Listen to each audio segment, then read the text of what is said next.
Good evening, very warm welcome to the West Yorkshire Football Show. Now, our usual Monday night show here on the channel, looking at the weekend's action, or in this case, the last week's action, really, given the midweek fixtures we saw across the Premier League as well. I'm Chris Bell, did I say, joined as ever by Gareth Walker, and we'll be joined a little bit later on by our Huddersfield Town man, Stephen Downs.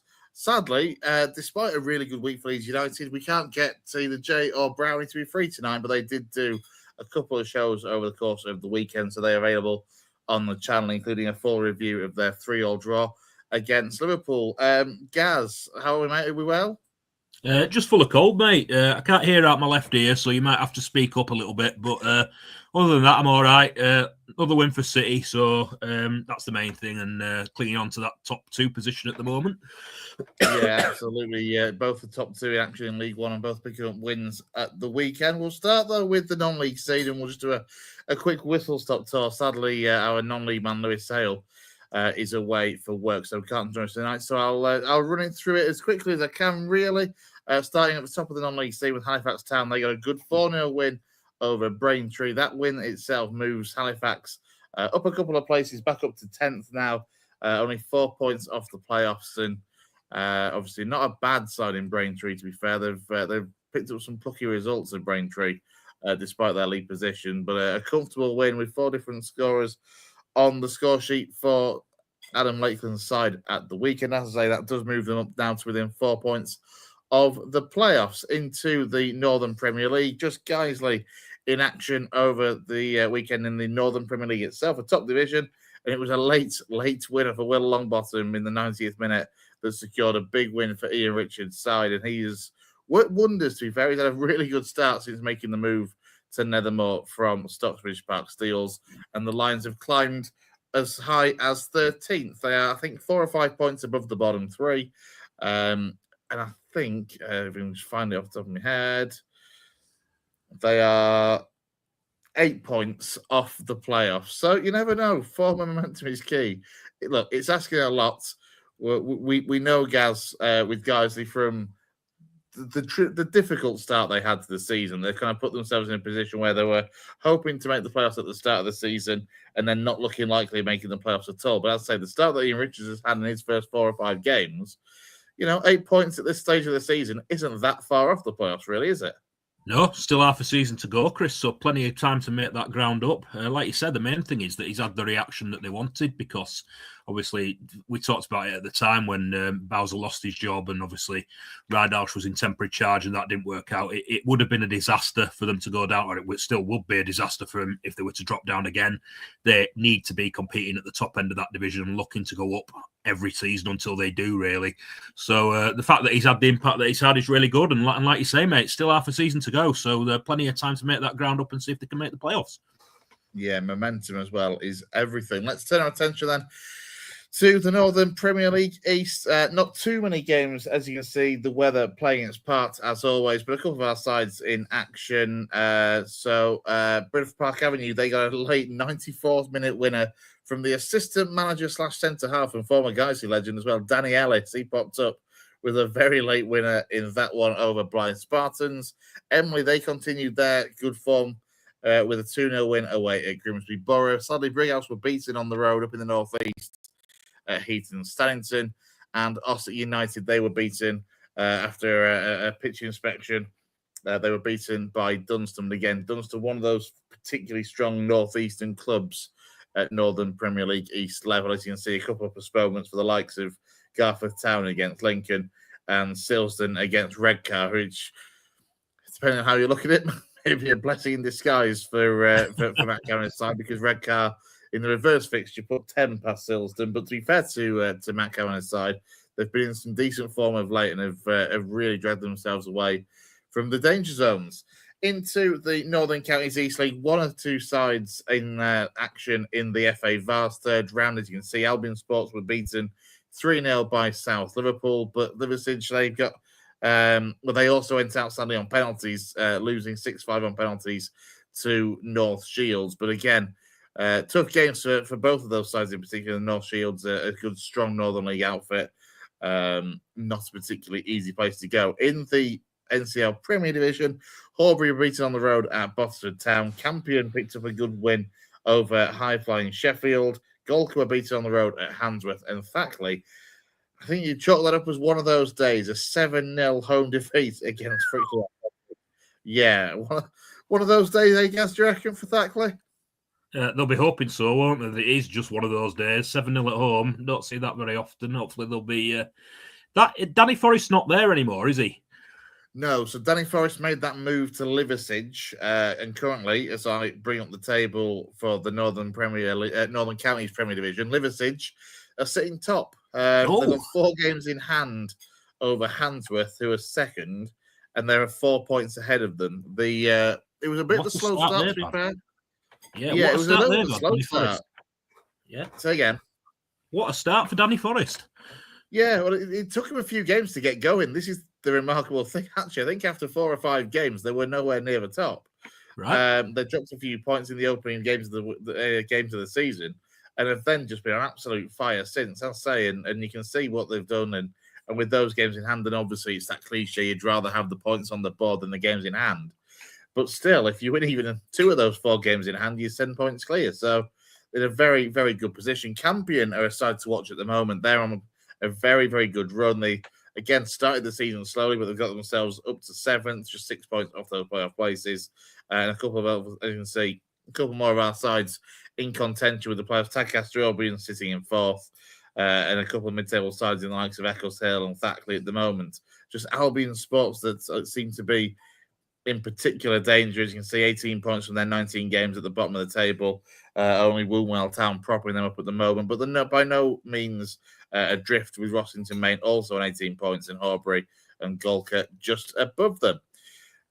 Looking at the NCL Division 1, the results over the course of the weekend, the sides in our region that were in action: Glasshouse Welfare beaten 2-1 by Leeds UFCA. Again, Leeds UFCA continuing their good start, not just to the season, but to being in the pyramid full stop. Their first season in the pyramid, and going very, very well. Goals from Omar Sanyang and Kevin Gonzalez. Ilkley Town beaten by Brazil Zotos, a former Sheffield Wednesday youngster in his day. Zotos, hat-trick for Maltby Main as they won 3-1 at Ilkley Town. Nostell Miners Welfare were beaten 5-2 at home against Goole. Slightly surprising, because Goole have been off the rails a bit of late as well. And then finally at the bottom there, South Leeds beaten 4-1 by Crowell Colts, including, if I just take the banner off the bottom a sec, a former Leeds United youngster in Robert Guilfoyle on the score sheet for Crowell Colts. So that means the table for the NCL Division 1 looks like that. Durham District leading the way, 59 points from 25 games. Quite a remarkable start to the season for them and for Harrogate Railway and Worsborough Bridge, to be fair to them, all on plus 50 points at the moment. Wakefield currently sitting in 4th. Leeds UFCA, I'd say, in their debut season, doing very, very well, a point outside the playoffs. That kind of rounds up the non-league stuff. We'll go into more detail with it, I'm sure, when we get Lou back on the show, hopefully next week. So we'll turn our attention then, Gaz, to Bradford City and the weekend's action for them. It was a long trip down south to Plymouth Argyle to face Bradfordian Tom Cleverley in the dugout for Plymouth Argyle.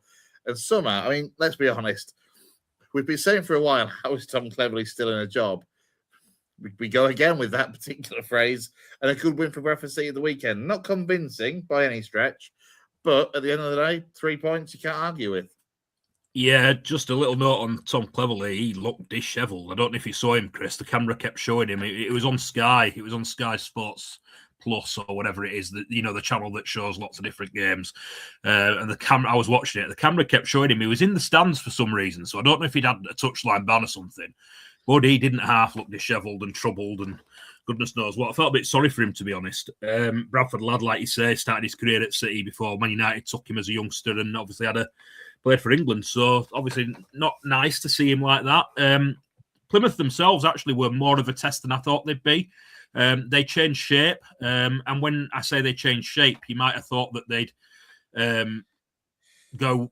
Well, they did. They went with something different up top because obviously Lawrence Alage was suspended.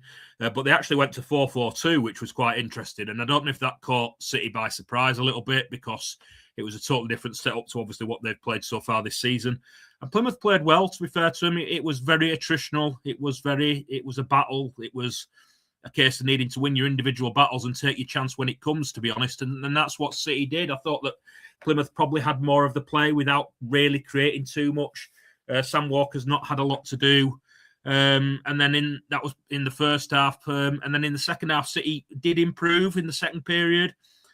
Created a little bit more. Tyreek Wright had a chance not long after we'd scored to make it 2-0, which Connor Hazard in the Plymouth goal made a really good save. And then the penalty that we got was, again, created by Stephen Humphreys, really. Interesting that he created it from coming in from the left, because the debate rages on about whether he should be used from the left or down the middle. He was playing down the middle, but the run that he got the penalty from was him cutting in from the left. He beats two defenders, and then he's in the box, and one of the defender who's directly behind him pushes his hand into his back, and he goes down and gets the penalty. It does look a bit soft, but when you raise your hands, that can happen. I was gonna say it does. It's by no way a forceful touch, but it is one of those where if it goes the other way, and a defender, for example, is being pressed by an attacker and feels that touch, the defender's always going to go down, and usually 99 times out of 100 gets the free kick. In this position, it seemed that kind of soft touch on the back, but enough for Humphreys to go down, and the ref obviously saw it that way and gave the pen. Yeah, it's one of those that's soft, but and I would feel a little bit aggrieved if it was against us, but then I'd also be looking at the defender and saying, why have you put your hand into his back? Because he's in front of you. What are you doing? So it's one of those that you take if it comes your way. The referee actually was Thomas Parsons, who we've spoken about before on this show, who was referee last year when City lost at home to Tranmere. It was only the second and last time that we lost at home last season, when he gave a very, very soft penalty to Tranmere that day against us, and basically allowed Tranmere to kill the game. I won't use the phrase that I normally use, but yeah, it was horrendous that Tranmere that day, and he kind of like evened it out a little bit, I suppose, on Saturday with the penalty that he gave to us. Plymouth will feel aggrieved, but like I said, there wasn't much in the game, and it was always going to be something like that, either a mistake, a penalty, or an absolute worldie that would win it for somebody. And thankfully, it was us. Sarcevic steps up and took the pen away, and we took the 3 points and won 1-0. Yeah, and look, the way things have been of late for City, it obviously there was the win over Exeter, but prior to that, it was a difficult run where, despite the results and the performances, you were still maintaining that league position. I guess at the moment, it's just good to see a points return going your way, given the form that you had been on in the last few weeks. Yeah, absolutely. I mean, let's not get it wrong, Chris. We're not playing well at the moment. We're not free-flowing, high-pressing, in your face, scoring lots of goals like we were at the start of the season. You could argue that the extra 3 points and the 3 points at Plymouth were a little bit fortuitous. But what I will say about the Plymouth game was that we ground it out. It was built on a solid defence. Players were throwing the bodies on the line and making last-ditch tackles, and we defended really, really well, to be fair, and that is obviously the basis for anybody to win a game of football. It was the same against Exeter. Exeter had chances and created things, but the defence stood firm and did what they needed to do, and it's nice to see that, because, like I say, at the start of the season, it was more the other way. We were scoring lots of goals, playing lots of attacking football, and it was the defence that was the weak spot. So if we can marry the two up, that'd be nice, but to ground a result out and take the 3 points after a long trip away, it was never going to be easy down there. It's a heck of a trip for 12:30 on a Saturday. I know some fans set off at 2:00 in the morning to get there. So yeah, 3 points down there is a relief. And like you say, it's back-to-back wins in the league, having been on a run where I think we'd drawn 3 or 4 and lost the other one. So we were on a bit of a sticky run. We hadn't won in a while. Now we've won back-to-back. So now it's a case of seeing if we can marry up the attacking player with the defensive player with the previous attacking player that we had and go on a bit of a run. Absolutely. Just before we continue, I'm going to bring in our Huddersfield Town man, Stephen Downs, who good to have you on, Steve, as always. How are you, mate? You all right? Yeah, not bad, lads. Not bad. Sorry, I've missed the first bit. Is that a Dewsbury Rams shirt? Have you forgotten what show we're on tonight, the football show? I always wear my Dewsbury Rams shirt. It's just a nice shirt to wear. And it's a bit of publicity for my ex-employers. Gaz, we'll carry on with Bradford for the time being. I mean, look, just want to bring the question that Ian puts it in a little bit earlier on. What's the latest with Alex Patterson? Is he injured? Is he dropped? What's the latest, do you think?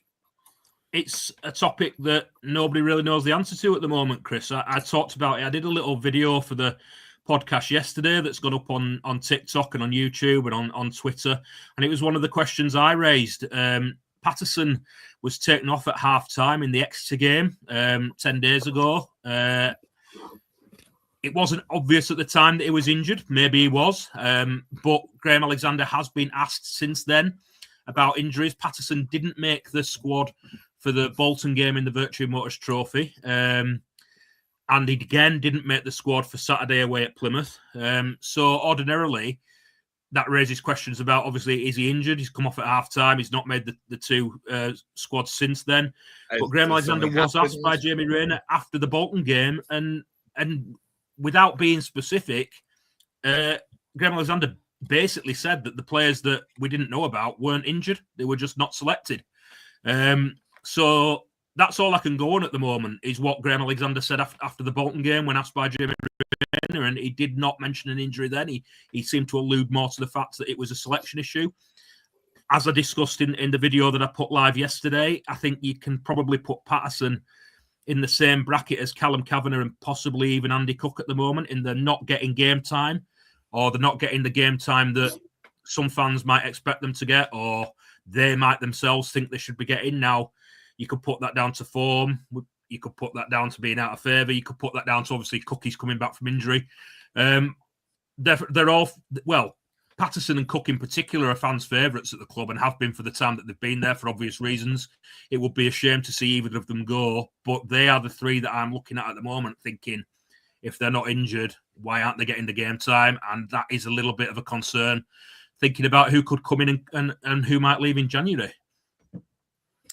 Yeah, I mean, look, I wanted to touch on January because in the grand scheme of things, it's just around the corner. And I remember saying to you about, maybe 3 or 4 weeks or so ago, that were there any concerns of players in the Bradford City squad that you felt might be being looked at by other sides, by championship sides potentially, and may disrupt things in terms of the fact that you are where you are on the table because of player departures.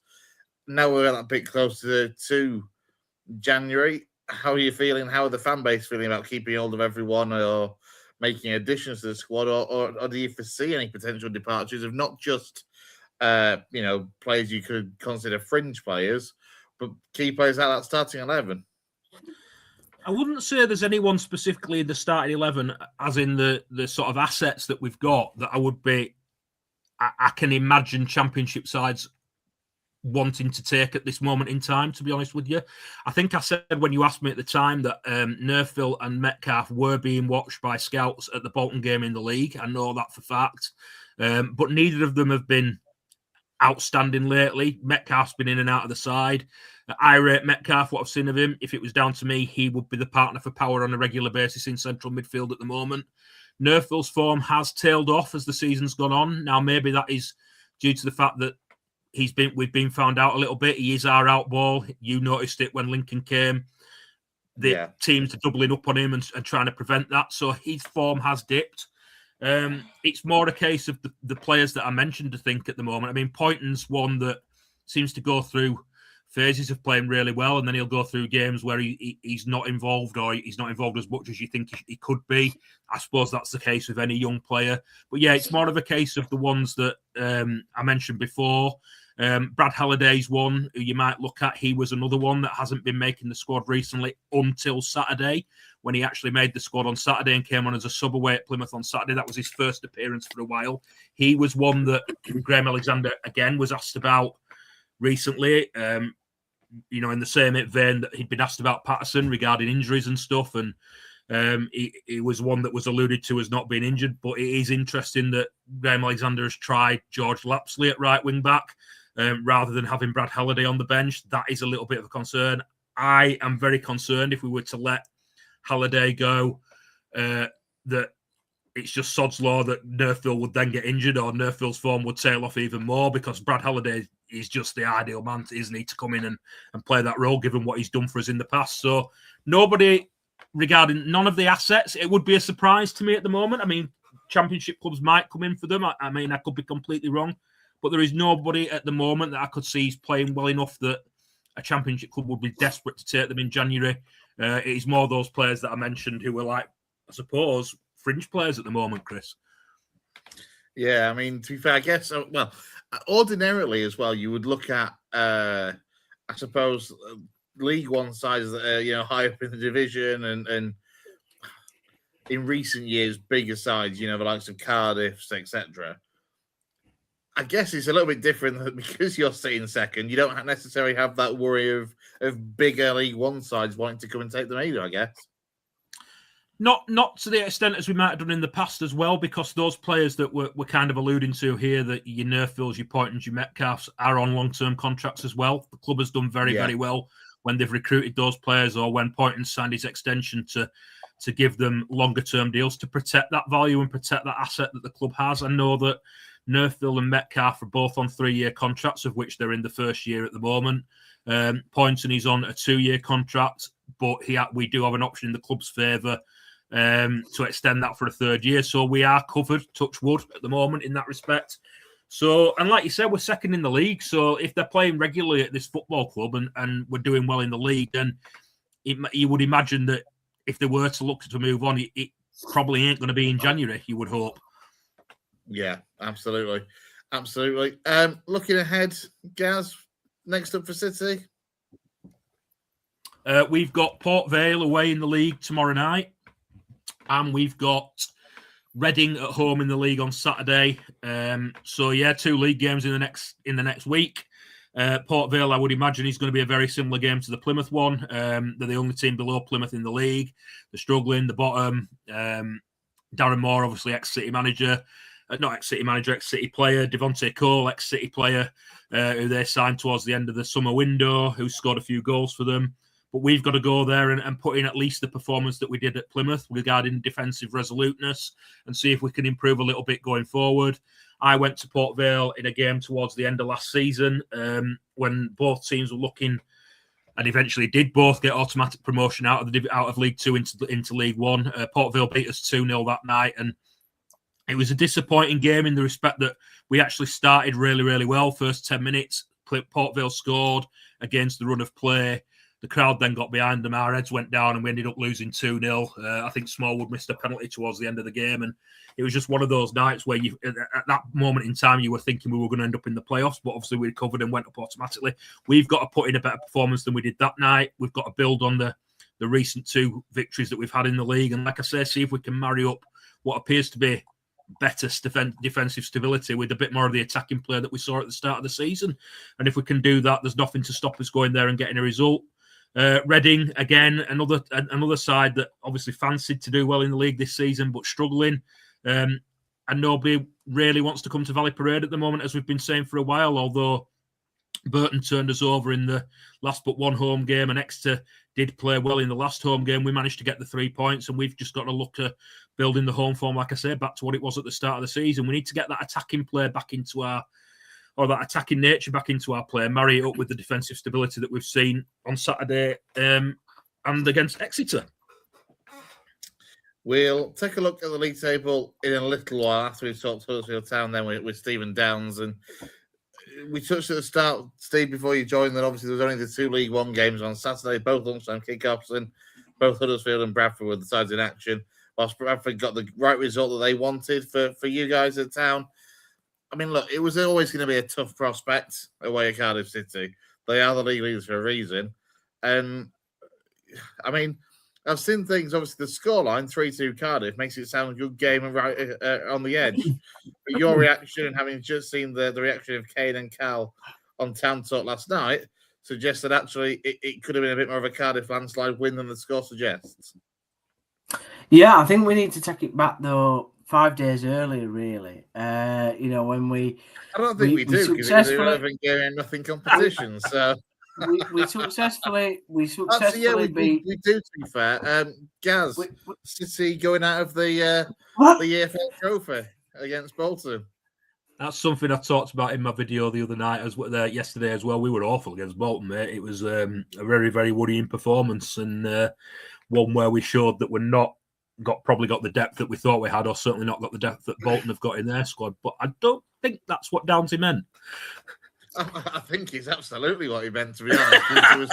I just think, Gaz, that Chris is stalling for time. But anyway, like I said, we had a successful virtual trophy victory over a minnow club in Lincolnshire. I think I think when you look at the two clubs, Town are going to win this competition, where Lincoln would just be happy to get out of the group. I think. It was two chains. We won the competition, for God's sake. You won't in win COVID when nobody cared about it. But anyway, let's move on. That's so much better now, isn't it? So much better. So anyway, it was a successful. Chris, I'll remove you from the stage, and then it will just be me and Gaz, and then we'll see what I say. No, and then I guess it'll be some quiet at least. True. It was a good victory. We play Rotherham in the next sort of round. Obviously, the main action, sort of the bigger game was obviously on Saturday against Cardiff. It was actually quite interesting that us and Bradford were the only League One games to be played, to be honest. Thank God, otherwise we've had nothing to talk about this week. Yeah, well, so the top of the league. I knew we'd have a lot of the ball. Obviously, we did Town Talk yesterday, so please do go watch that if you have chance. We go into far more depth about the actual game, but yeah, Cardiff could have made it sort of. The scoreline was closer than what the game actually was. If we're being completely truthful, Cardiff did dominate a lot of the game. We had spells. Bojan could have scored once or twice. Alfred May, I think, came on and had a shot from memory. But really, it was Cardiff's to lose, and they nearly did lose it. Like, one of the things that it was quite similar to the Wimbledon home game, but like the opposite way around in a sense, where we did quite a good job when we did get those equalising goals to turn the Cardiff crowd on their back a little bit. But we just didn't pay that for long enough. And by the time kind of we ran out of steam in our little sort of bit of energy parts, Cardiff would strike again. And that's kind of what happened. 3-1, I thought it was going to be over. We got a late sort of like goal in the last couple of minutes to give us a little bit of energy, but Cardiff saw it out. And yeah, it's a disappointing loss. I expected to get thumped, and I did say that in both our WhatsApp chat and also quite, prevalently on the podcast, whether it was last Monday night show or Town Talk, not the last one, the one before, to preview the game. But yeah, it is what it is. We move on now to this week against two sides that we need to get 6 points against. And Lee Grant has come out. I haven't heard his press conference today, but I've read a couple of quotes saying, he doesn't want to be 4th to 7th in the league. He wants to be above that. Well, Lee, simple. There's a simple maths there you're going to have to do, mate. You're going to have to win more games. Yeah, we'll look at that in a moment. I mean, Gaz, just bring you in on that. I suppose winning at the Cardiff City Stadium just isn't for everyone, eh? No, apparently not. That was probably our best performance of the season, to be fair. We did very similar to what Downsy said happened when Huddersfield scored. When we scored and took the lead, I think we went 2-0 up. I can't properly remember, but the crowd did get very angsty and got on their team's back, and that played into our hands. And obviously, I think we won that game 3-1 in the end. And like I said, probably our best performance of the season. But they have been the team to beat so far, haven't they? Especially at home. They're top for a reason, and not many sides will go there and win. So you've got to put it into perspective as a Town fan, I think. And like you said, Downsy, you thought that you'd go there and struggle anyway, but you're always in hope. You always feel you can go there. Like you said, I thought we'd struggle when we went there. We managed to turn them over, but that was a bit of an anomaly, I think. Like I say, it was probably our best performance of the season. I don't think we've played that well since, to be honest. I don't think that the thing about the Cardiff squad that's a bit weird, and he's probably harnessed it because I know he had a young squad, didn't he, at Rochdale when he was a manager there, and he likes to work with young players, having come out of the Man City academy, and the Cardiff squad is really young, and he's got a lot of Welsh lads in there, which obviously it makes it quite patriotic to play for Cardiff, and there's only really two clubs that are worth playing for in Cardiff, in a sense, in Swansea and Cardiff, and so he's kind of got a good mix there. They did have a few injuries. The main lad Colwill, he was out. When I saw the team sheet, I was happy with that, but it didn't really matter anyway. And they've got a good squad. I wouldn't say Town squad is much worse than Cardiff's, if I'm being honest, but the managers are using the tools better than what Lee Grant is, and Brian Barry Murphy. You've got to give him props to that. I know going into the season, a lot of Cardiff fans were very worried because they'd hardly signed really any players, and they've got a big budget there at Cardiff, and I think a lot of Cardiff fans were very worried, and they didn't really start the season off that well from memory. But he's built a hell of a side there that can play a certain way, and that's what they decided to do. What do you make of Brian Barry Murphy, Chris? Obviously, you saw him at Rochdale, didn't you, when he was manager there? What is it, 3, 4, 5 years ago? Do you see this coming at Cardiff, or not at all? He was a lucky man at Rochdale in that the season Rochdale went down was the COVID season. The season they went down from League One was the COVID season where everyone was watching it behind closed doors, because if there had been fans in the stadium, he wouldn't have lasted the season. They had the worst home record for donkey's years. I think out of something like 23 home league games, they lost something like, don't quote me exactly, but somewhere between 15 and 20 of the home games. The home form was abysmal that relegation season. I'd say, if fans had been there, he wouldn't have lasted. He'd have gone, because and he seemed to put performances over results time and time again in post-match interviews, and just bamboozle the supporters no end. So, and then had the cheek to want a payoff to then leave, to then go and take the Man City jobs. He well and truly soured himself at Rochdale, because he played for the club as well. And, all the work that he'd done the season before, he kept up in difficult circumstances. He lost in that COVID season. And to be fair, he's not surprised me in the style of play. The style of play is exactly what he always wanted to play at Dale, like possession-based, very tiki-taka, keep the ball. Yeah. But it was just dull. It was dull as shit when you're losing week in, week out for Dale fans that were watching from home, let alone be in the ground. So I don't know how the Cardiff fans long-term will take to it, because I remember when he was appointed, I thought Cardiff fans were in for an absolute bore fest of a season, but I suppose in top of the league they probably won't complain. Well, that's it though, isn't it? When you play great football like they did on Saturday, and they did play good football, it's a different feeling when you win, isn't it? Because you feel superior over every opposition, knowing the fact that they can't do that style of football and play it better than you, because you're the best in the league at doing it. But and to be fair, Chris, I don't know, but this might come into it slightly as well. At Cardiff, he has got better players, better standard of players that probably can pass a ball slightly better than the Rochdale lads. You know what? I'm not going to go with that, because he had a far better squad at Rochdale. Bear in mind that Rochdale squad only 2 years earlier, or most of that Rochdale squad only a couple of years earlier, nearly made the League One playoffs. That wasn't a bad Rochdale side at all. That was one of the best Rochdale sides, technically. Or is it better than this Cardiff side? You know what? Given that Cardiff side is so young, probably not much different in the grand scheme of things.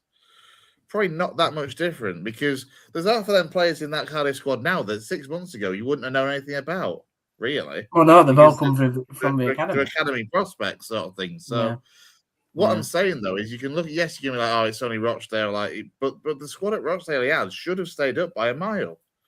He went down with a really good League One squad that, as I say, only a couple of years earlier under Keith Hill had nearly made the bloody playoffs. It was a massive downfall at Rochdale that should never have happened under Barry Murphy. I appreciate what you're saying, Tim, of the squads, but the technical ability of that Rochdale squad probably wasn't that much different. It was just the fact that it wasn't obviously getting the results that this Cardiff side is. But football is a strange game, innit? I mean, the fact that it doesn't surprise me that he did all right with, well, I say all right. He didn't do too badly with Man City as the academy side, but it worked for him. It was the right sort of job for him, was academy football. And obviously off the back of that, where he's been working with youngsters regularly for Man City, he's then been able to bring that natural progression to the Cardiff squad, where they clearly said to him, look, I mean, they're not financially the best of well-off clubs in the grand scheme of things. They've made some marquee signings, but there's a clear intent with Cardiff, I think, as you mentioned earlier, to kind of bring through Welsh lads and develop the homegrown talent. And obviously that works for the Welsh national side as well. Well, if they get through to the World Cup, a number of those lads in the Cardiff side will be going to the World Cup if Wales do get there. But the scary thing really, and they could be on to absolute gold at Cardiff, is if they wanted to sell a few of these assets off, if they got up into the Championship and then did really well, you could be looking at some of these lads being worth 15 to 20 million quite easily. Easy. And if you've got 8 or 9 of them, 8 or 9 of them in your squad, you're looking at 100 million quid gold dust, aren't you? Yeah, I mean, honestly, there's players in there like Joel Bacon, Capaccio, the young lad Lawler, the centre half, Ashford. There's some really, really good homegrown talent in that squad. It's remarkable. It really is. Just before we kind of move on, just a good evening to the Sporting Journey. I know he's a regular kind of tuner in on a Monday evening, so a big thank you to you for joining us. Don't forget you can get your comments in as well on YouTube and on X and Facebook too. Let's turn our attention then to the league table for both of you, really. Obviously, Bradford, as we said, Bradford and Cardiff, the two sides that picked up the points in the only 2 games of the weekend. So still sitting top. I mean, Gaz, look, we've said it quite a lot this season. It's been a remarkable start, and what's been even more remarkable is, as you alluded to earlier, that pretty barren run of points returns remarkably hasn't seen you drop away, and then you get the 6 points in these last 2, and it just keeps you where you are in those automatic places. Yeah, it is pinch yourself a little bit when you look at the league table, considering the run we were on. Although Graham Alexander has been at pains to point out that in that run where we didn't win, I think we only lost 1. We were drawing games, and we were drawing games against good sides as well. It wasn't like we were drawing. Yeah. We're dropping points against teams near the bottom of the league. Although, like I have said before, City do struggle against teams that will park the bus and play differently to how the fancied teams will play. But yeah, you're absolutely right, Chris. It's remarkable, really. I mean, you can kind of put it into context a little bit when you look at the gap between the top and the bottom of the league. I don't think it's that good. It's big. It's a very, very tight division. I mean, you look at Northampton in 15th, they're only 11 points behind us, and they're in 15th. So the league is tight from top to bottom. Stevenage can go above us. They've got the 3 points behind us with 2 games in hand. But it's so bunched up, it could change very, very quickly. We've just got to, like I say, see how long we can keep this going for. We've seemed to have tightened up defensively. We need to just marry it up with the attacking play from the start of the season and see if we can push on again. It has almost split in 2 at this stage, but usually you kind of look at that and be, almost the top half and the bottom half. Just to put into context, what I couldn't quite fit on that graphic is that Burton Albion are 19th at the moment. They are on 22 points, which means that 19th in League One is only 6 points off the playoffs, which is absolutely staggering. The biggest gap between sides, though, is Burton Albion in 19th are 5 points clear ahead of Exeter City in 20th. So whilst Burton are on 22, Exeter on 17, then you've got 3 sides on 16 in the bottom 4, and then Port Vale, bottom of the league, on 14 points. It's absolutely ridiculous that, as I say, there is 6 points between 6th and 19th, and yet 5 points between 19th and 20th. And from a City point of view, what I've just noticed now, actually looking at the table, and I hadn't noticed it before, we've just got to be really happy with the fact that we're 7 points above 7th. So our cushion to the playoffs is 7 points, which is fantastic. it's absolutely fantastic to be, what are we, nearly halfway through the season and in that position as a newly promoted side. Like I said, I keep adding the caveat. We've got to realise that this might we're going to hit more sticky patches at times, and we've just got to remember where we were 18 months ago when we do, but enjoy it at the moment and see if we can push on again, like I say, and get back the attacking play that we had at the start of the season. Because if we can do that and marry it up with the defensive resoluteness that we've shown in the last couple of games, then we can be a match for teams. Yeah, absolutely. I mean, Downsett, obviously, you mentioned a few minutes ago about how Lee Grant has said, he doesn't want to be a side between, third and sixth or whatever it was. He doesn't want to be a side that finishes in the playoffs. He wants to have a side that is challenging in the top two. I mean, the league table makes that look simultaneously doable and also pretty bloody difficult, simply because, look, Luton, I'm sure, will have the same kind of thoughts. Those sides in the playoffs, in some cases, will have thoughts of being able to challenge for the top two. And it wouldn't shock me if you're always going to get, a side or two from mid-table that in the second half of the season has a run on as well. So, look, I appreciate it's one of those sound bites, isn't it, where it's what he wants and he has to say that to keep the fans on side. But it's going to be a very difficult job to do so, because there's going to be so many sides also looking at the situation thinking, you know what, we can make a run for the playoffs or the autos ourselves, are you?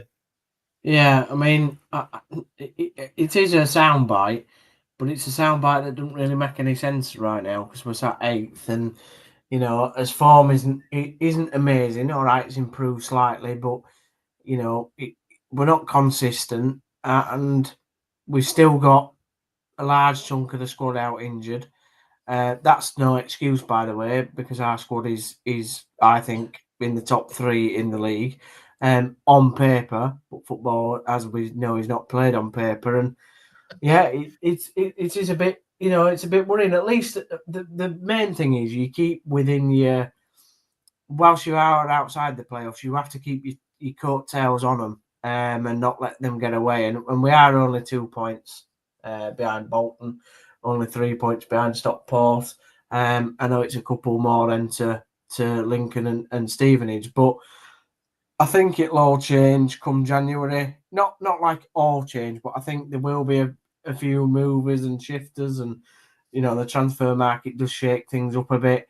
Wickham have had a really good run under Duff, and they've gone from like 20th in the league to where they are now in 12th. And normally what happens in League One is you do get a split pretty much down the middle. You have a top 12 and then a bottom 12. And this year, seeing that this year, are we? Well, we're not at the moment, but you wouldn't be surprised if that started to take shape. Like I say, maybe come after January, through January and then afterwards. And it's going to make a really exciting end to the league, isn't it? Because, you could be sat here at the moment as things stand, on the last day of the season, and anywhere from Wigan in 11th could theoretically get in the playoffs. So, depending on goal difference. For teams like Bradford, Lincoln and Stevenage, they just have to catapult themselves off the good start that they've had. And let's be honest, they've had an amazing first half of the season where teams such as Stockport, Bolton, Luton and Huddersfield have, and Barnsley, you could say, have certainly disappointed. This is the problem. They can't all be, you can't all be top dog. That's the thing, I guess. And I guess for the likes of Stockport and Bolton, they're only what? If Bradford and Lincoln could go back to being at the bottom of the table, that would be fantastic. We haven't been at the bottom of the table for about 8 years, mate.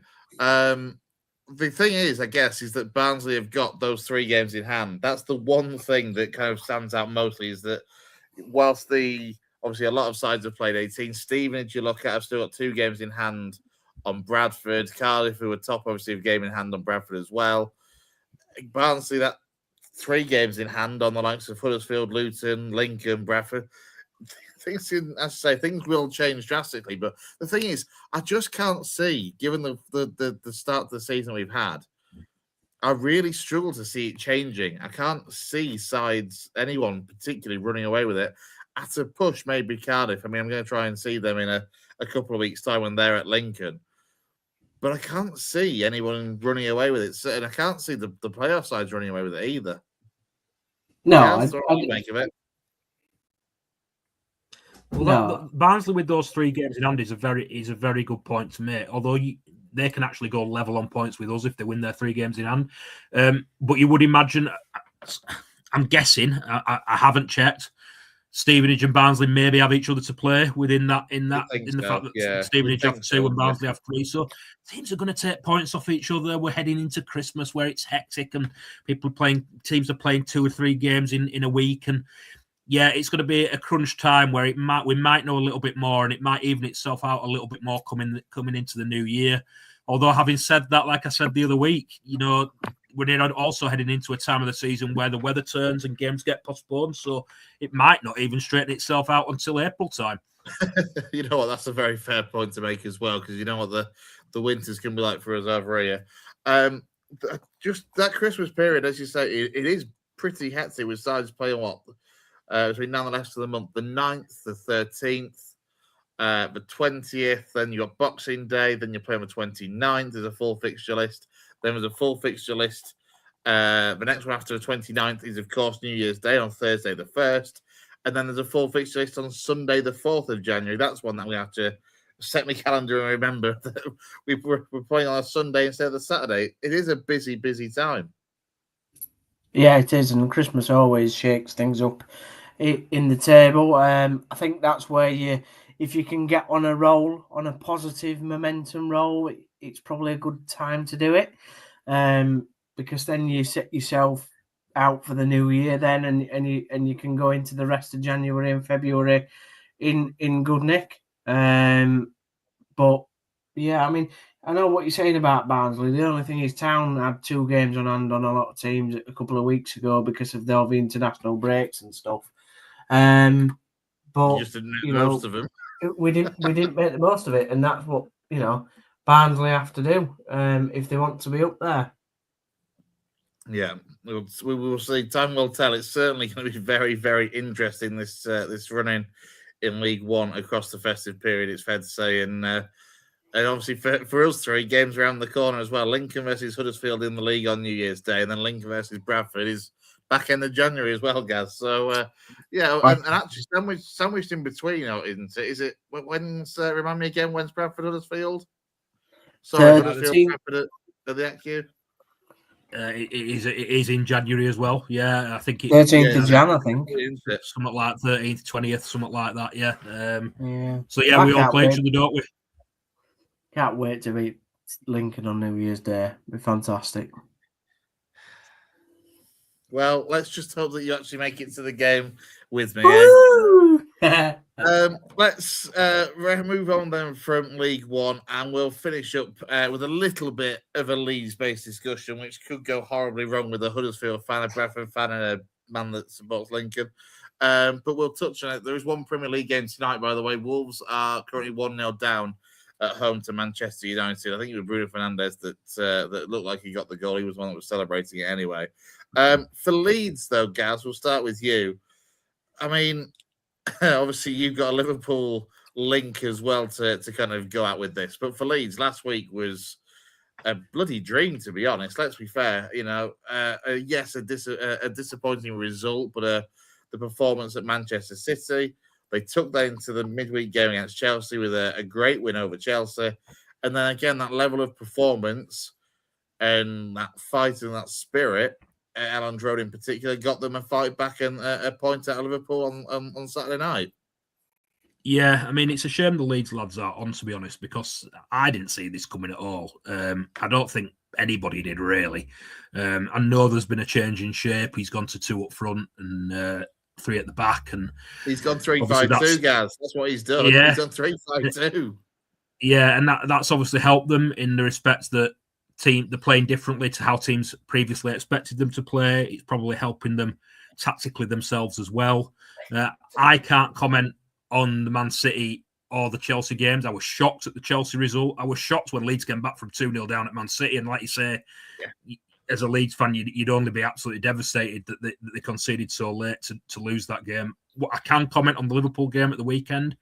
I was talking to Brownie and Jay in the group chat before and during the game, and I just said to them that I thought there was something there for Leeds, just given the state of the situation at Liverpool at the current time, which has obviously only escalated since with everything that's gone on with Salah in the last couple of days. But Liverpool were there to be got at and are there to be got at the moment. And I did say to them that going to Ellen Road on a Saturday night, a night game under the lights, they needed to be in Liverpool's face and get at them and cause them problems that way, because Liverpool aren't winning second balls at the moment. They're not winning individual battles. They're not winning duels. They've not got the intensity that we saw them have under Klopp and how they had the intensity that they had under Slot last season.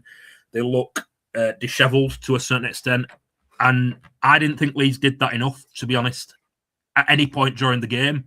I think if they had done, they would have won that game. I think in the first half, they could have got after Liverpool even more. And I think that, I know they equalised in the 96th minute, but I think if they'd have gone for it again in that last 2 or 3 minutes, they could have even got a winner, because Liverpool, just like I said, they're broken at the moment. And I think a little bit more of how you could see the reaction both in Ellen Road from the Leeds players, Leeds fans, and in Ellen Road from the Liverpool players.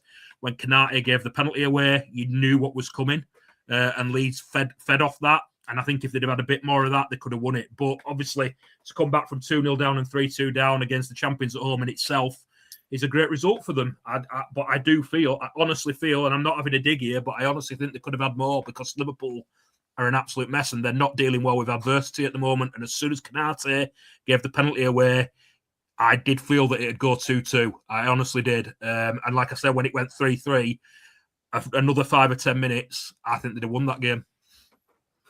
It is mad, though, to be fair for Liverpool, when you look at the fact that you're only 3 points off the Champions League places of fourth at the moment. I mean, they'd have been level on points with fourth if they'd won on Saturday, which is crazy considering the run that they're on. Yeah. Again, Premier League seems to be a pretty tight table as well. I mean, Downsy, let's touch on Farke, because we all thought we certainly thought before the that kind of run of Man City, Chelsea, Liverpool, that Farke would either have gone or would probably lose the 3 games, get given them, lose them all, and then be gone afterwards. Not the case. And if anything, he's probably earned himself a few more brownie points with the Leeds faithful. Yeah, I mean, I didn't watch the Liverpool game. I was the other way around. I watched the Chelsea game.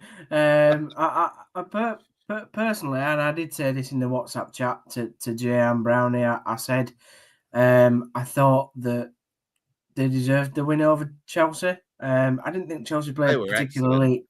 I didn't think Chelsea played particularly badly.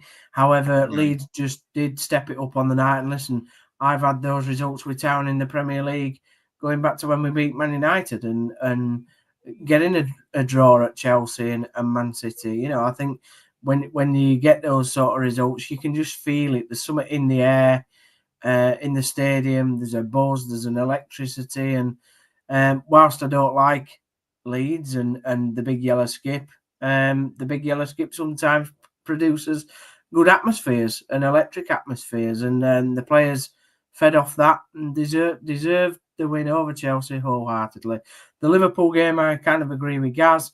I only saw kind of the last 15 minutes, but, you know, what is Konate doing for that penalty? I have just no concept of...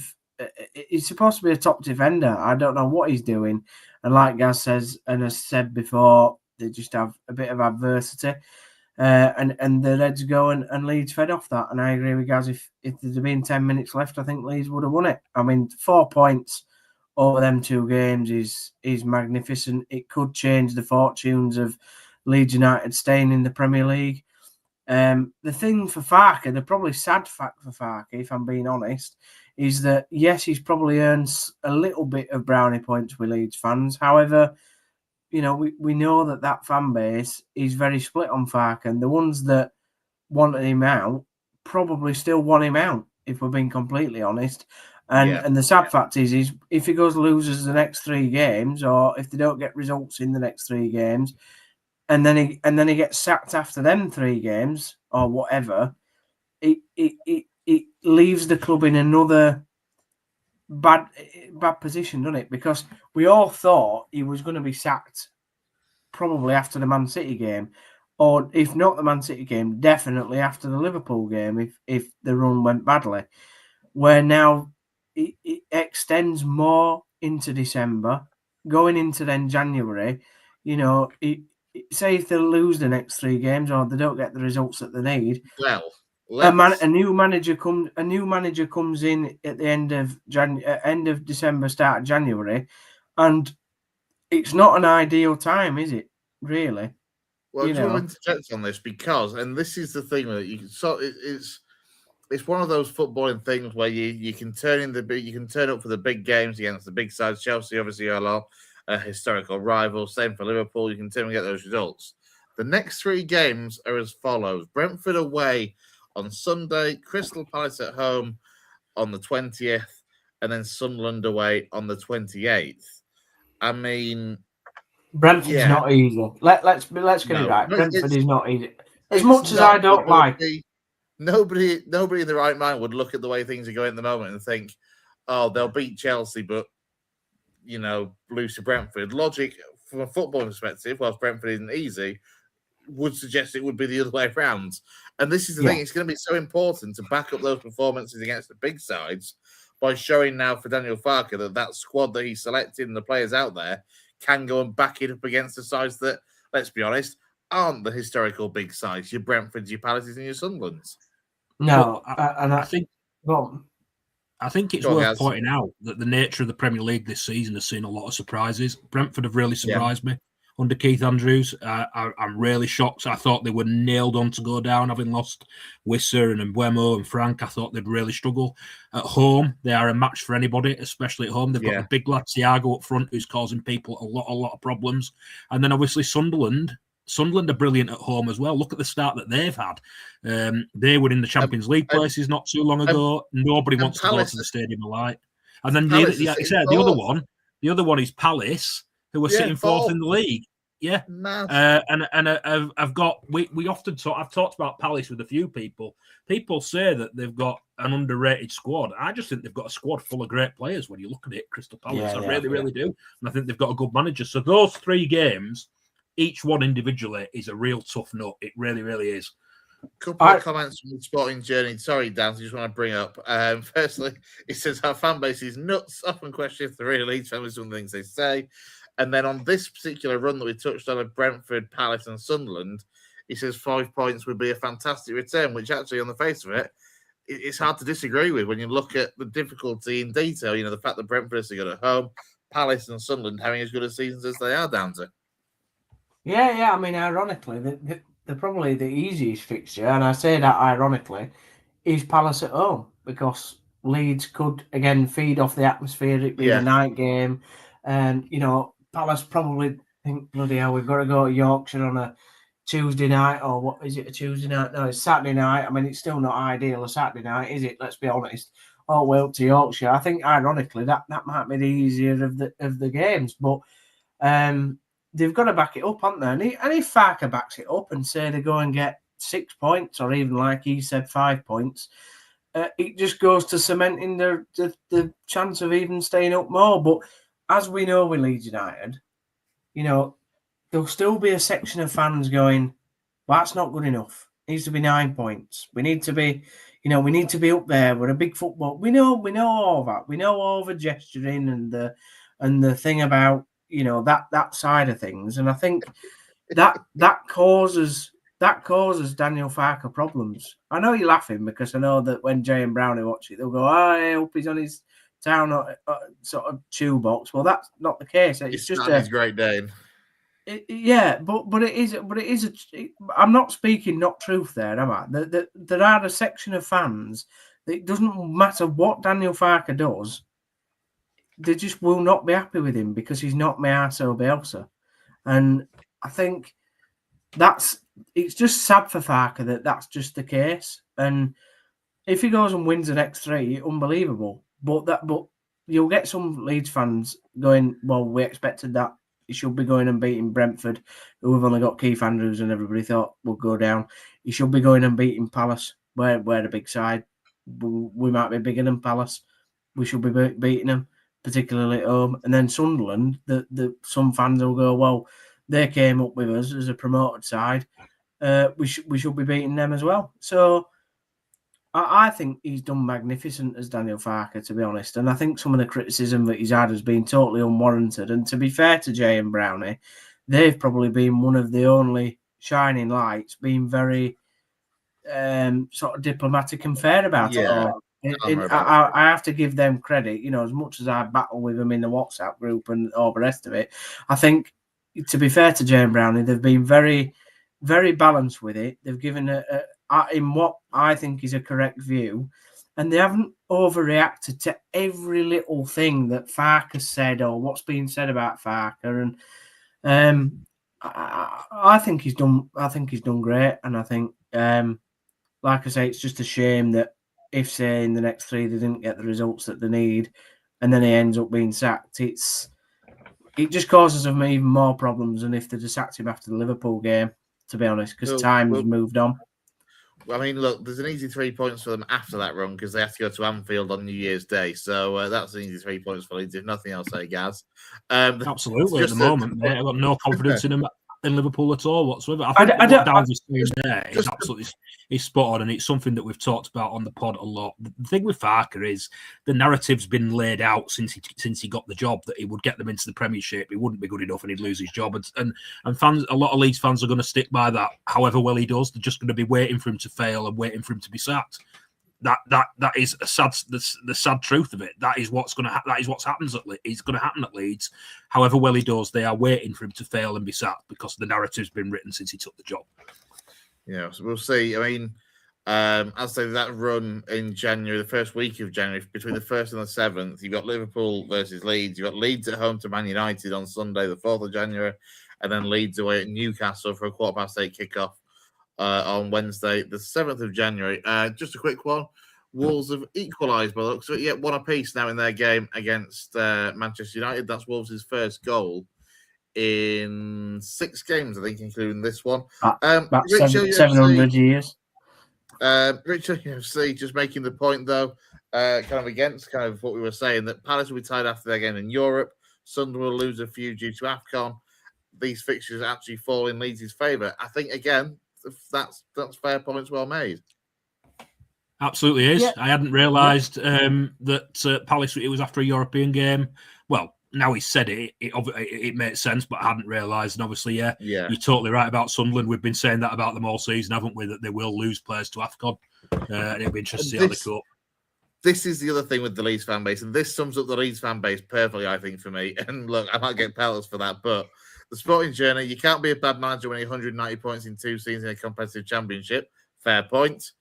But then Rich Hill UFC, big difference between the Premier and the Championship, though. Russell Martin looked good in the Championship. Also a fair point. And that is the beauty of football. Let's just finish by looking at the Premier League table then.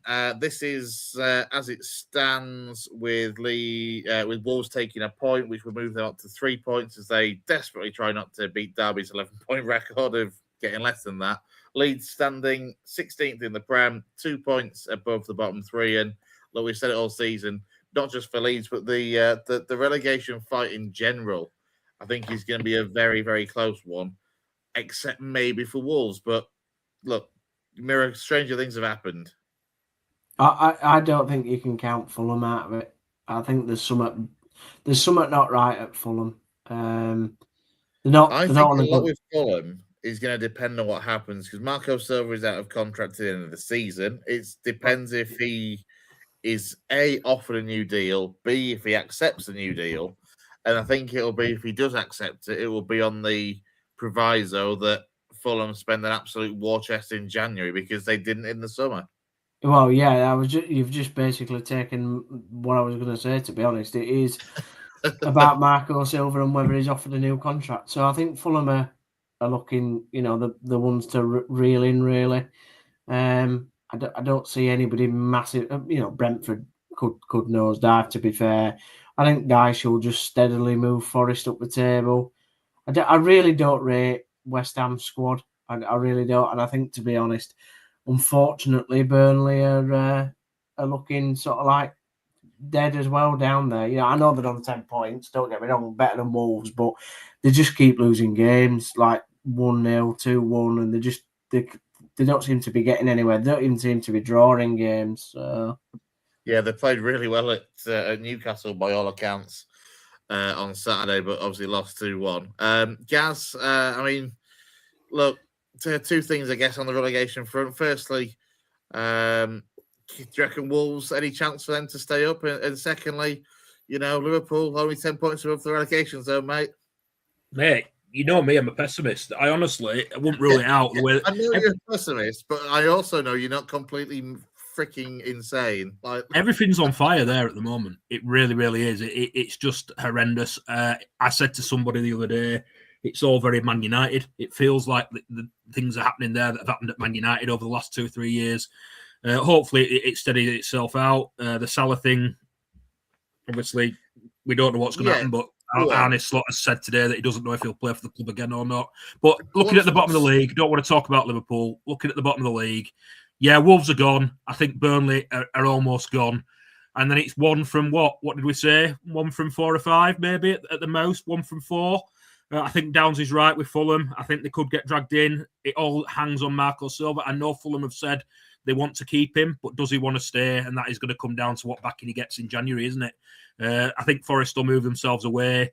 West Ham have a chance with Nuno to sort themselves out. I don't think the squad's as bad as Downsy says, but I think it's probably one of the better squads, actually. It's better than Burnley's, it's better than Wolves. I think it's better than Leeds's. It's probably not as good as Forest or Fulham's.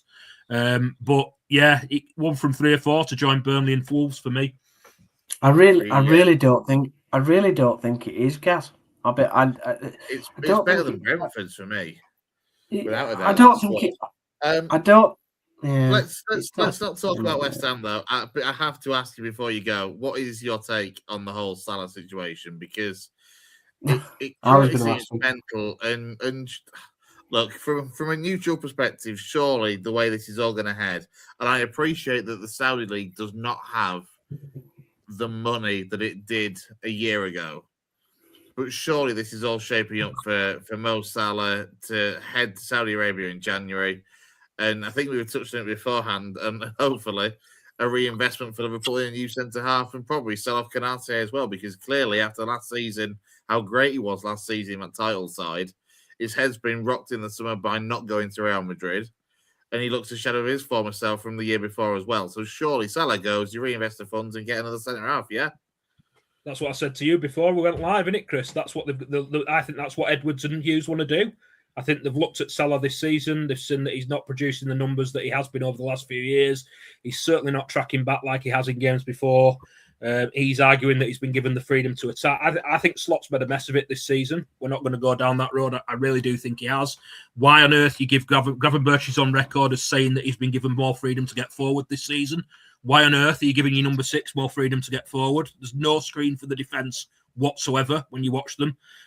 Salah isn't, like I said, producing the numbers. He's not tracking back. Salah has an argument in the fact that, he has been scapegoated to a certain extent because he's the only one that has been dropped from the squad. Gakpo has been dreadful for weeks.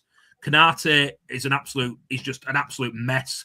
And neither of them are getting dropped. Both of them are playing week in, week out. Salah's the only one that's been dropped. So in that respect, he has a point. But you just can't come out and do what he's done. And I think we are moving to a resolution that he will be sold in January. They'll probably look at bringing in Semenyo, and hopefully there'll be enough left over to bring in a centre half.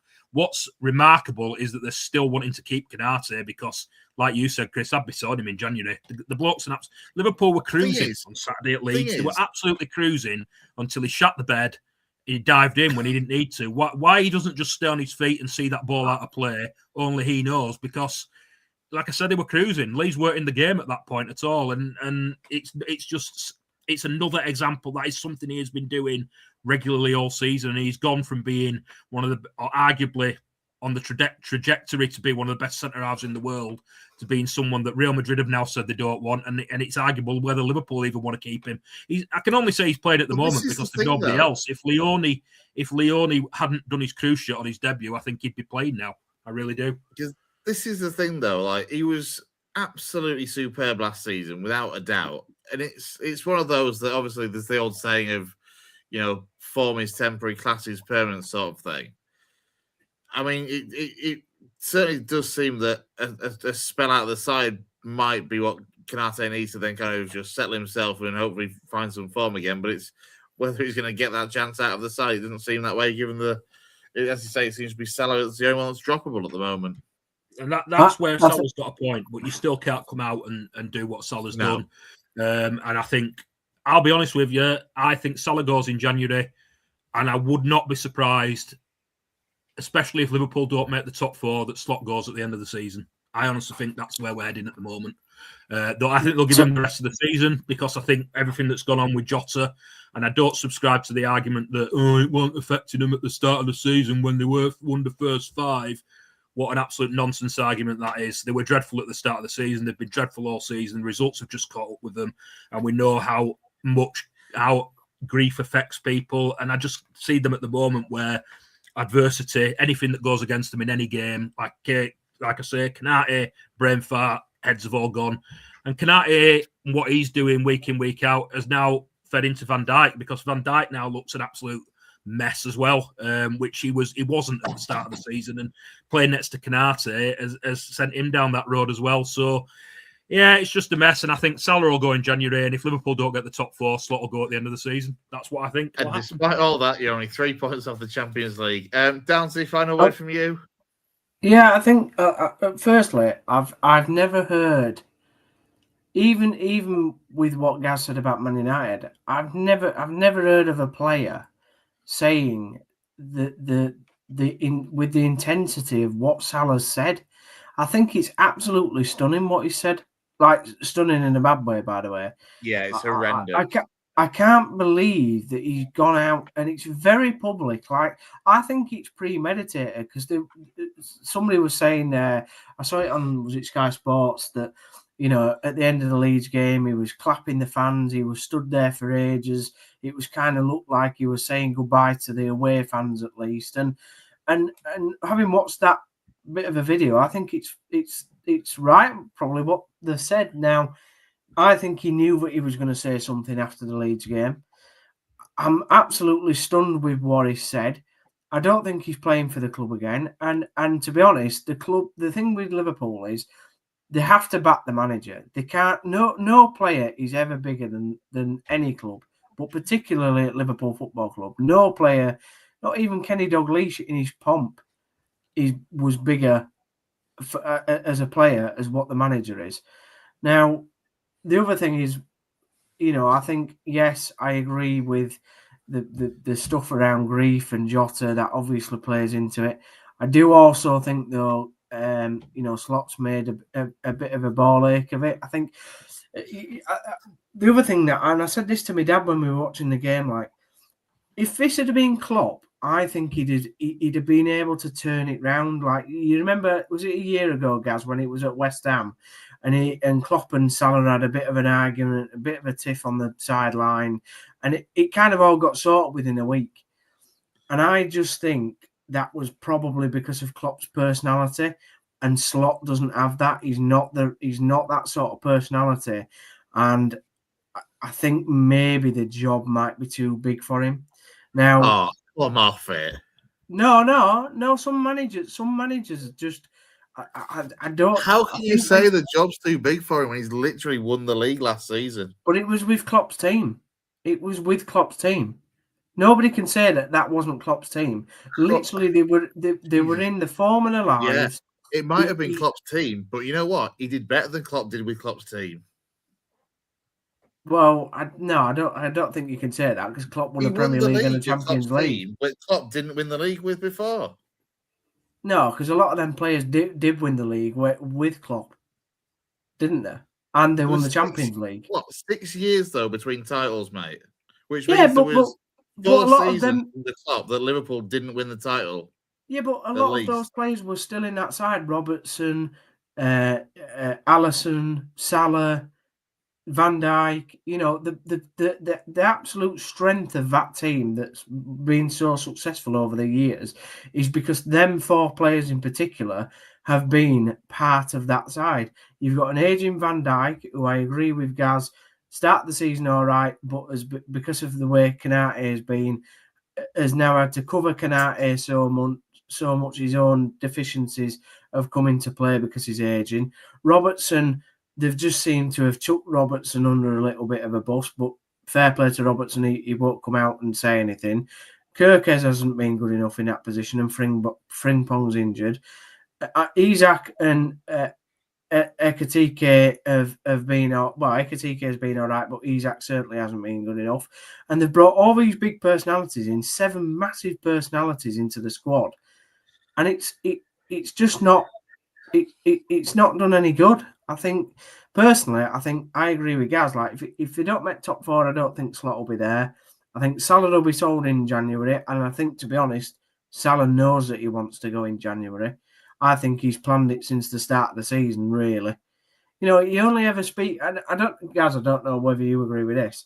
Obviously, I'm not sometimes Carragher's biggest fan, but I do agree that Salah only ever speaks when he's got something to say about his own situation.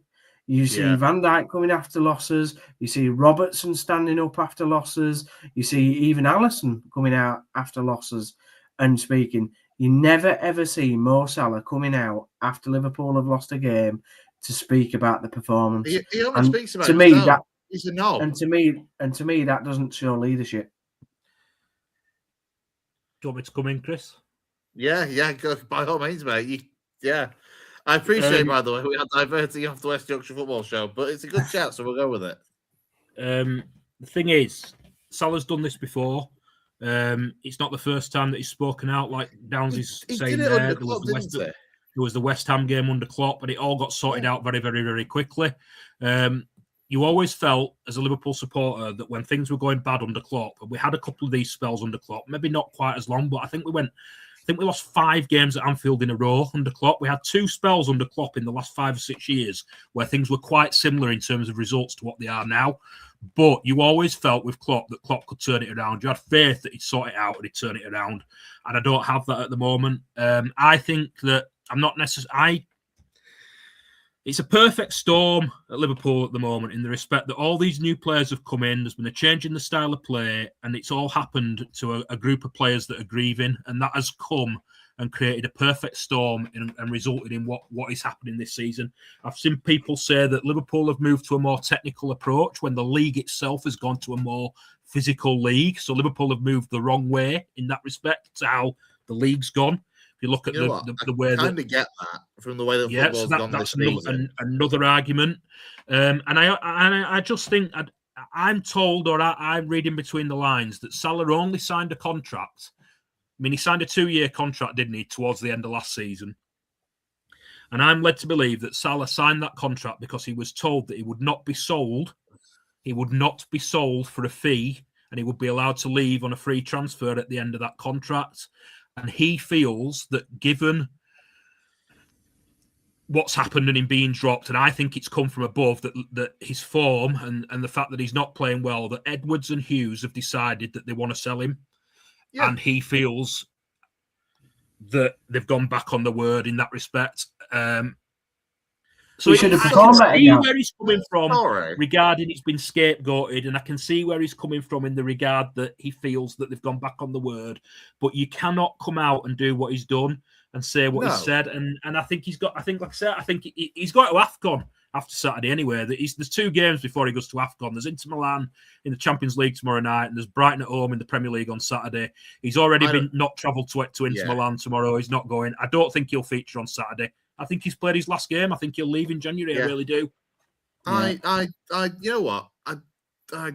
If I was Liverpool's position, I wouldn't give a shit what had been said for Salah to sign a new deal, because it's all well and good saying, "Oh yeah, you won't be sold. You can see out your 2-year contract." You've still got to turn up and be good. You've still got to turn up and be. And he's been shit. 4 goals. All like this season so far, off the back of a 29-goal season last year, and he was, in fact, last year I think was his best season goals-wise for the previous 4. I think. Yeah, that's what I didn't like, Chris. That's what I didn't like. What he came out and said. I have earned my position. I do not deserve to be dropped. I have earned my position over the last however many years. You've got to be good. You've got to do it week in, week out. It doesn't matter what you did 3, 4, 5 years ago. It's what you did last week and the week before that counts. Yeah, just because you weren't in a position in the team over the last 4 or 5 years, you've got to be earning it now, and it doesn't matter what you did back then. You're only as good as your last performance. You're only as good as your last performance, and absolutely, his last performance has been crap. Otherwise, Kenny Dalglish and Ian Rush should still be playing for Liverpool. Yeah, but this is the thing, guys. This is what does mine it, because obviously I've got slight allegiance to Liverpool, not on the same level as you have, because through my dad. But we were saying the other day, like, Ian Rush went to Juventus in probably the highlight of his career, because obviously he came back to Liverpool. You know, we had Kevin Keegan went to Hamburg. Like, players are replaceable, whether they're legends of the football club, they are replaceable to some point. And yes, all right, you signed a contract and you got told something, but end of the day, mate, you get paid over £300,000, and I tell you what, millions upon millions of lads in this country would love to be in your position right now. And I just think that Robertson and Van Dijk are saying that. Well, they're doing right. They're not saying what Salah's come out and said. I think it's just all about ego for me. Robertson's been playing as well. He's going to come back in. I'll just bring that back up for you guys. Yeah, that last comment is exactly what I said at the start of this chat. That is one of the things he's got a point on, in that he's been scapegoated. How come he's getting dropped and Gatcombe and Canati are playing week in, week out? What I will say is that I think there will be players in that dressing room who probably feel this. He's going to have allies in that dressing room with Salah. I don't think he'll be the only one that thinks how he thinks. I think there'll be players that feel possibly agree with what he said, but they will not come out and say it because it's the wrong thing to do. And I also think that you've got to realise that this is the worst time he could have done it. Look at the mess they're in, form-wise, in the league. Yeah. Look at how they're playing. Look at everything that's going on. And he's just come out and thrown petrol on the fire and made it a lot worse. I also think, though, that's disgraceful. And final point from me, Alonso's getting sacked at Madrid. I think I wouldn't rule out him being Liverpool manager next season. Well, that's but I wasn't going to go on to that. We will see. I think, though, as well, that yes, Salah might have some allies in the dressing room, but I also think Slot will. It wouldn't surprise me if Slot has more allies, because his teammates will be looking around at, like, Salah's teammates will be looking at Salah and thinking you're not performing. Like, and the problem is you can't drop everyone. Like, I think he's soft though, Chris. If Liverpool dropped all the players that aren't performing this season, they'd have to play in the 12s. Like, but I think Sammy that's playing shit. I think he's too soft. I think Slot's too soft. I think this proves the other. I think this proves the opposite. It wouldn't happen under Klopp. It definitely wouldn't happen under Sir Alex Ferguson. I'll tell you that now.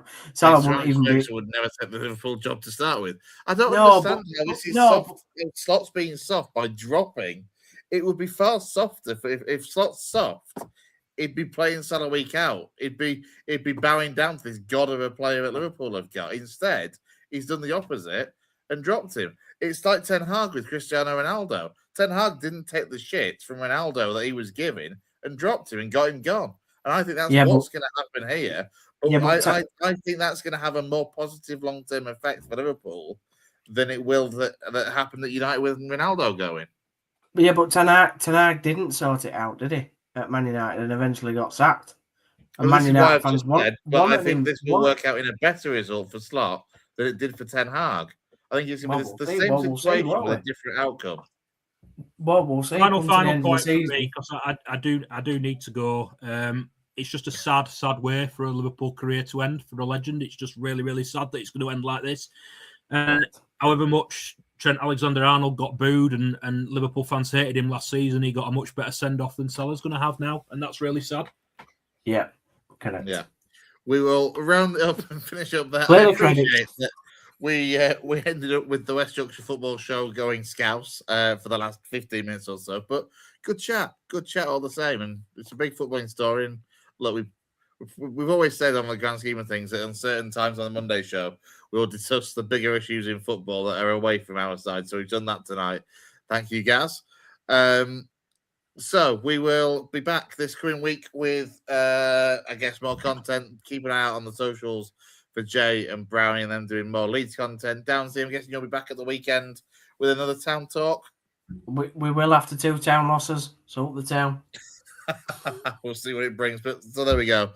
Big thank you to Gareth Walker and to Stephen Downs for joining me tonight. If you've caught the show late, you're able to watch it in full on the YouTube channel in due course. Keep an eye across our social media to see what shows we've got coming up over the coming weeks. But as I say, from myself and Gaz and from Downsy, we'll see you again soon here on the West Yorkshire Football Show. Good night. Night, mate.